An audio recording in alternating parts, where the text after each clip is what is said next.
বিরোধী ভূমিকা পালন হবে, মমতা বন্দ্যোপাধ্যায়ের ছবিকে সামনে রেখে বিরোধী ভূমিকা পালন হবে। তৃণমূলের এখন অর্থাৎ মমতাপন্থী তৃণমূলের এখন মূল লক্ষ্য নিজেদের স্বচ্ছতা প্রমাণ করা। যারা এখনো বলছি সুবুদ্ধি আছে তারা ফিরে আসুন। আর যদি কেউ মনে করেন যে এর থেকে বাঁচবেন, আমি পরিষ্কার বলে রাখি তারা কিন্তু না ঘরকা না যা যা হচ্ছে হকার উচ্ছেদ বা ইত্যাদি ইত্যাদি ইত্যাদি, মানুষ বিরক্ত হতে শুরু করেছেন। বেঈমানদের উপর মানুষ ক্রুদ্ধ বিরক্ত। আমিও পুলিশকে খুব কাছ থেকে দেখেছি, কিন্তু এই পুলিশ আমার চেনা ছিল না, পুরো অচেনা, পুরো অজানা। আজকে পুলিশ দাঁড়িয়ে এবারে বলছে, সবাইকে বলছে চলুন গাড়ি এনেছি উঠুন আর এই শয়তানটার কাছে যান। এটা পুলিশের কাজ? রজতদা আমি দেখতে নিরীহ, বাকিটা আমার উপর ছেড়ে দাও। শুভেন্দু অধিকারী মমতা বন্দ্যোপাধ্যায়কে ছেড়ে আমাদের তৃণমূল কংগ্রেসে তখন বিধায়ক ছিল, বিধায়ক পদটাকে ছেড়ে দিয়ে উনি গিয়ে বিজেপিতে জয়েন করেছেন। তাপস রায় বিধায়ক ছিল, ছেড়ে বিজেপিতে জয়েন করেছে বিধায়ক পদ ছেড়ে। এদের যদি মূল হতো, এদের যদি ক্ষমতা হতো, এই সাংসদ বিধায়ক পদগুলো ছেড়ে যেত। হাই, আমি একটা বই পোকা। ছোটবেলা থেকেই মা বলতো পরীক্ষার আগে বইগুলো গুলে খেতে হবে। তো ব্যাপারটা আমি একটু বেশি সিরিয়াসলি নিয়ে ফেলেছিলাম। খুঁটিয়ে পড়তে গিয়ে বই খুঁটে খেয়ে ফেললাম। তাও ক্লাস 11-এর দুটো সেমিস্টারে একটাও কমন পেলাম না, কিন্তু 12-এর সেমিস্টারগুলোতে ছক্কা মেরেছি। কারণ আমি ডিসকভার করেছিলাম মৌলিক লাইব্রেরি প্রকাশিত সম্রাট সিরিজের সমস্ত এক্সক্লুসিভ সাজেশন বুক উইথ প্রচুর কমন পাওয়ার গ্যারান্টি, প্লাস টেস্টি ছিল। পালাবদল হতে না হতেই একেবারে তৃণমূল ভেঙে দুটুকরো হয়ে গেল। একটি অংশ মমতাপন্থী তৃণমূল এবং ঠিক আরেকটি অংশের নাম ঋতব্রতপন্থী তৃণমূল। ভাবুন এখন সেই তৃণমূলকে, অর্থাৎ এই মমতাপন্থী তৃণমূল বা কালীঘাটপন্থী তৃণমূল হিসেবে আপনারা যাদেরকে চেনেন, তাদেরকে এখন নিজেদেরকে প্রমাণ করতে হচ্ছে এটা বলে যে আমরা বেঈমান নই। একেবারে উত্তর কলকাতার কর্মী সভায় দেখা গেল এই চিত্র। তৃণমূলের অর্থাৎ মমতাপন্থী তৃণমূলের যে উত্তর কলকাতার কর্মীরা, তারা এলেন এবং সেখানে একটি সভা করলেন পালাবদলের পর কুণাল ঘোষের নেতৃত্বে। এবং সেই সভায় যেটা সবথেকে বেশি দেখা গেল সেটা হলো যে এতদিন যারা তৃণমূলে বিভিন্ন পদে ছিলেন, অর্থাৎ বিধায়ক ছিলেন, সাংসদ ছিলেন, পূর্বতন যারা এবারে পরাজিত হয়েছেন, বিজেপির নতুন সরকার এসছে, তাদের বিধায়ক এসছে, তারা দায়িত্ব নিয়েছেন, এই যে তৃণমূলের যারা ছিলেন দায়িত্বে, তাদের বিরুদ্ধে একাধিক অভিযোগ। কর্মীরা সেখানে বললেন সভায় যে যারা দায়িত্বে ছিলেন তারা নাকি কর্মীদেরকে কোনো রকমভাবে সাহায্যই করতেন না। সেই কর্মীরাও আজ দুটি ভাগে বিভক্ত হয়ে গেছেন। কেউ কেউ ভিতর থেকে বিজেপির সঙ্গে সংযোগ রাখছেন, কেউ কেউ আবার এখনো পর্যন্ত কিন্তু তৃণমূলের দিকেই আশা ভরসা রাখছেন।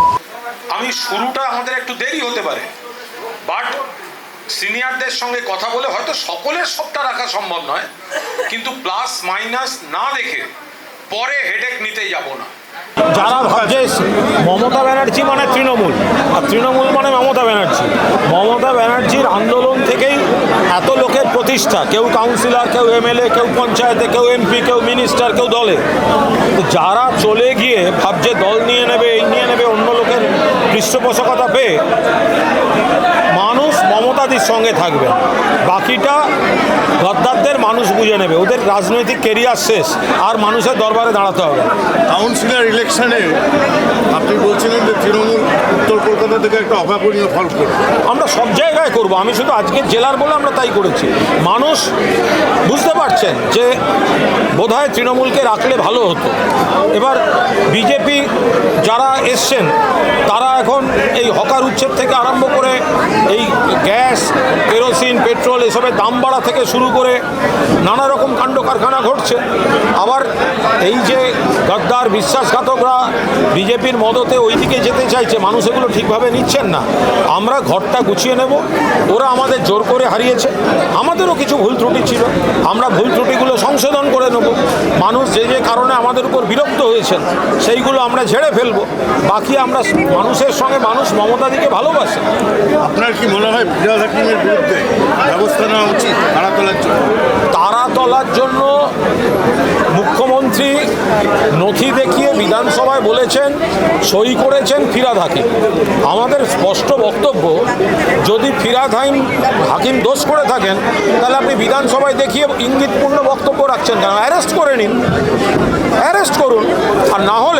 শুধু ওটা দেখিয়ে তারপর বলবেন যে রাজনৈতিক চাপ দিয়ে যে যাও তোমরা ওই বালিশ তৃণমূলে গিয়ে নাম লেখাও, হ্যাঁ ওটা যেন চাপের জন্য ব্যবহার না হয়। যদি দোষ করে থাকে অ্যারেস্ট করো, দোষ না করলে বলবেন। দাদা, পালা বদলের পর এরকম একটি সভা এবং সেখানে সভাতে আমরা দেখলাম সকলের একটা স্বতঃস্ফূর্ত মনোভাব। এই যে পরিস্থিতি এবং পালা বদলের যে পরিস্থিতি, এই বিষয়টিকে পুরো কীভাবে দেখছেন? দেখুন, ভোট আসে, ভোটে একটা দল জেতে একটা দল হারে। আমরা এই বছর যে কোনো কারণে আমাদের ভোট নিয়ে অনেক অভিযোগ আছে, কিন্তু আমরা হেরেছি। আমরা এখন বিরোধী, কিন্তু বিরোধী হওয়ার পরও আমাদের বিরোধী ভূমিকা পালন করব। কিন্তু আমাদের দল থেকে যারা মমতা বন্দ্যোপাধ্যায়ের টিকিটে জিতে, মমতা বন্দ্যোপাধ্যায়ের ছবি দেখিয়ে জিতে আজকে যারা বেইমানি করছে, মানুষ যে তাদের প্রত্যাখ্যান করছে, তারা যে নিজেদের যারা জিতেছে তারা নিজেদের পার্টি অফিস খুলতে পারবে না, তারা নিজেদের এলাকায় যেতে পারছে না। বিজেপি কি করবে? বিজেপির থেকে বাঁচার জন্য গেছে, কিন্তু বিজেপি কি করবে তার চেয়ে বড় কথা যে তৃণমূল কংগ্রেসের কর্মী যাদের ভোটে এরা জিতেছে এলাকায় ঢুকলে তারা কি করবে।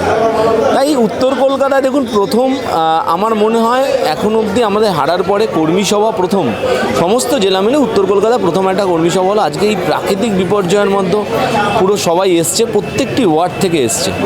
আগামী দিনে আরও বড় কর্মী সভা হবে। 21শে জুলাই আমাদের কী করণীয় হবে সেগুলো নিয়ে আলোচনা হলো। আর গদ্দারদের কথা না ভেবে সবাই যদি ঐক্যবদ্ধভাবে তৃণমূল কংগ্রেসটা নিয়ে এগিয়ে যাবে সেই দিকে দেখা হবে। আর একটা জিনিস মাথায় রাখবেন, দেখুন আজকে সরকার একটা গঠন হয়েছে, আমাদের যদি খারাপ থাকে, ভুল থাকে, মানুষ যদি আমাদের প্রত্যাখ্যান করে থাকে, আমরা হেরেছি। কিন্তু যারা জিতেছে মিডিয়া তাদের কোনো প্রশ্ন করছে না। 7টার ওপরে ধর্ষণ হয়ে গেল, তার মধ্যে 3 জন নাবালিকা, গণধর্ষণ 2টো, কোথাও কোনো আলোচনা হচ্ছে না। 3বার পেট্রোল ডিজেলের দাম বেড়েছে, কোনো আলোচনা হচ্ছে না। কেউ কোনো প্রশ্ন করছে না কেন পেট্রোল ডিজেলের দাম বাড়ছে। প্রশ্ন সমস্ত কিছু তৃণমূল কংগ্রেসকে করছিল।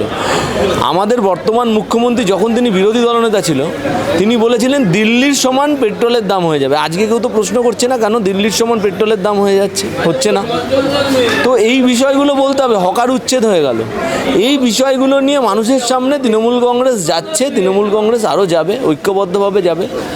মানুষের কথাগুলো আমরা বলার জন্য দায়বদ্ধ। বিরোধী দল হয়েছি তো আমরা দায়বদ্ধ। আমাদের মধ্যে অনেকেই আমরা বিরোধী রাজনীতি করেছি, আমাদের সেই ব্যাপারটাতে কোনো ব্যাপার নেই। বিরোধী ভূমিকা পালন হবে, মমতা বন্দ্যোপাধ্যায়ের ছবিকে সামনে রেখে বিরোধী ভূমিকা পালন হবে। কিন্তু দলটার এখন এমন পরিস্থিতি দাঁড়াচ্ছে কেন, যেখানে সকলকে, আপনাদের মতো মানুষদেরকে প্রমাণ করতে হচ্ছে এটা বলে যে আমরা বেঈমান নই?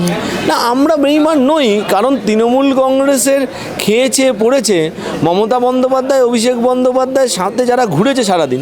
আমরা তো মমতা বন্দ্যোপাধ্যায় আর অভিষেক বন্দ্যোপাধ্যায়ের মানে ওই যে এদের ঘিরে থাকা বেষ্টনীটা অতিক্রম করে আমরা তো যেতে পারিনি সামনে। তবুও আমরা দলটা করেছি, আমরা মমতা বন্দ্যোপাধ্যায়ের, আমাদের মতো অসংখ্য কর্মী যারা বিরোধী রাজনীতি মমতা বন্দ্যোপাধ্যায়ের সাথে করেছি। ধরুন আমি 99 সাল থেকে করেছি, আমার বয়স তখন 17 বছর। তো এরকম বহু, আজকে কুণালদা উত্তর কলকাতার সভাপতি হয়েছেন তৃণমূল কংগ্রেসের, দীর্ঘদিন বিরোধী রাজনীতি করেছেন, তারপরে সাংবাদিকতা করেছেন, আজকে বিধায়ক হয়েছেন। আজকে আমরা যখন দলকে বলেছিলাম যে ভুল হচ্ছে, আমাদের কথা কেউ শোনেনি। আজকে যাদের এদের সমস্ত কিছু দিয়েছে তাই তারা বেঈমানি হয়েছে। আমরা বলছি মমতা বন্দ্যোপাধ্যায়ের সাথে, মমতা বন্দ্যোপাধ্যায় আমাদের সাথে দেখুক না দেখুক যাই করে থাকুক, এই কঠিন সময় মমতা বন্দ্যোপাধ্যায়কে ছেড়ে আমরা যাব না। তাই আমরা বেঈমান নই। যারা বেঈমান হয়েছে তাদের তৃণমূল কংগ্রেসরা তাদের এত বড় কথা না বলে, তাদের এই ধরুন বিরোধী দলের যে এই চাটন যে বিজেপির নতুন নেতা হয়েছে, সেই চাটন বিজেপির চাটন ঋতকে বলতে হবে যে আপনি উলুবেড়িয়াতে একবার যান, একবার গিয়ে ওখানে গিয়ে উনি পার্টি অফিসটা খুলুক, একবার গিয়ে চা খাক পার্টি অফিসে বসে উলুবেড়িয়াতে। কলকাতায় বসে ভাষণ না দিয়ে উলুবেড়িয়ার মানুষের ভোটে জিতেছে, উলুবেড়িয়ায় যাক, তাহলে বুঝতে পারবে তৃণমূল কংগ্রেসের কী করছে। বিজেপির কর্মীরা ডিম মারছে আর তৃণমূল কংগ্রেসরা এদের জন্য ওয়েট করছে কবে এরা নিজেদের এলাকায় ঢুকবে। এলাকায় ঢুকতে পারছে না। তাই আমরা বলছি আমরা বেঈমান নই, আমরা মমতা বন্দ্যোপাধ্যায়ের সাথে আছি। যে মানুষটা দল তৈরি করেছে, শুভেন্দু অধিকারী মমতা বন্দ্যোপাধ্যায়কে ছেড়ে আমাদের তৃণমূল কংগ্রেসে তখন বিধায়ক ছিল, বিধায়ক পদটাকে ছেড়ে দিয়ে উনি গিয়ে বিজেপিতে জয়েন করেছেন। তাপস রায় বিধায়ক ছিল, ছেড়ে বিজেপিতে জয়েন করেছে, বিধায়ক পদ ছেড়ে। এদের যদি মূল হতো, এদের যদি ক্ষমতা হতো, এই সাংসদ বিধায়ক পদগুলো ছেড়ে যেত, দিয়ে বিজেপির নির্বাচনের আবার দাঁড়াতো। বিজেপির টিকিটে হোক, এনসিপিআই টিকিটে হোক, যে কোনো টিকিট মমতা বন্দ্যোপাধ্যায়ের থেকে প্রতীকটা কেড়ে নিয়ে পারলে তৃণমূল কংগ্রেসের পতাকা প্রতীকের নিচে দাঁড়াতো। ক্ষমতা হবে না এদের। মানুষ এদের আমরা এদের এই বেঈমানগুলোকে মানুষ চিনে নিচ্ছে, দিদিও অনেক পরে হলেও চিনতে পারছে। ধরুন আমি একটু উদাহরণ জানতে চাইছি, কি কি অসুবিধা ছিল? যেমন দুর্নীতির অনেক প্রসঙ্গ আপনারা তুলে দুর্নীতির প্রসঙ্গ তো ছিলই। দুর্নীতি যেটা রয়েছে দুর্নীতি সম্বন্ধে, যেটা তার প্রমাণ দেখাতে হবে। একটা লোককে দুর্নীতিগ্রস্ত মুখের কথা বললে হয় না, তো সেটা প্রমাণ দেখাতে হবে। প্রমাণিত হয় তার যা শাস্তি হবে, সে দলের যে কর্মী হোক তার বিরুদ্ধে শাস্তি হোক, এটা আমিও চাই। আপনারা কি মমতাপন্থী তৃণমূল থাকছেন? আমি আপনারা মমতাপন্থী তৃণমূল থাকছেন? হ্যাঁ, মমতা ব্যানার্জি তৃণমূলপন্থীই থাকবে, এ বিষয়ে কোনো সন্দেহ নেই, এ বিষয়ে কোনো সন্দেহ নেই। কিন্তু এই যে মমতাপন্থী যারা তৃণমূল আছে তাদের মধ্যে তো দুর্নীতির অনেক ইতিহাস আছে, সেক্ষেত্রে না, যারা আছে তারা তো শেল্টার নেওয়ার জন্য অন্য দলে গেছে, কিন্তু তাদের ধরা পড়বেই। আমরা তো সেই শাস্তিগুলো চাইছি, যারা দুর্নীতিগ্রস্ত মানুষের টাকা নয় ছয় করেছে তাদের যাতে শাস্তি হোক, এটা আমরা চাইছি, এ বিষয়ে কোনো সন্দেহ নেই।